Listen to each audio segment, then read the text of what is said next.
If you were to put together every book of American constitutional law stories and put them all in one room and devote a couple months to reading them all, you would see that every story shares the same narrative. Roughly speaking, the narrative is states as villains, whether it's state governors, state legislatures, state courts, and the hero role is usually played by the federal government, and usually it's the U.S. Supreme Court that comes in to save the day. Now, in American history, there's some support for that narrative. Jim Crow is the best example, leading to Brown versus Board of Education, where really it's fair to say the states had set a negative example, and that negative example ultimately affected the meaning of federal constitutional law. The truth of it is there have been many situations where the leaders of rights protection have been state courts or in some cases state legislatures. And it seems helpful if you're going to understand American constitutional law in its totality, you really want to know both stories. One example that there's a part of the story that most people know and a part of the story most people do not know.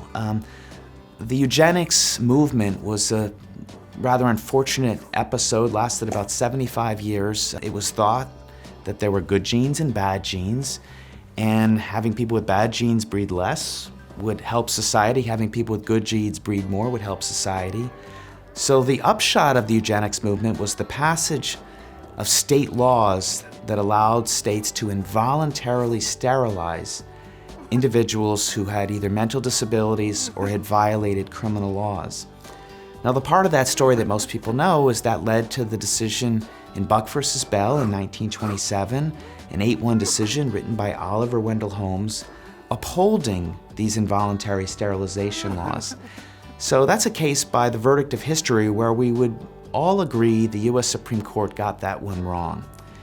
The part of the story that most people don't know is that before 1927, before the Buck versus Bell decision, 6 state courts had reviewed the validity of these laws and all had invalidated them, all through opinions that most people today would say got the issue decided correctly. It seems to me federalism and the 50 state courts and 50 state constitutions give us an opportunity to relieve some of that pressure and perhaps be a little more patient before we adopt one national approach to some of these rights protections. I would say we're living in an era where we responded to the risks of Jim Crow, of allowing too much state power, which led to some serious deprivations of liberty in American history.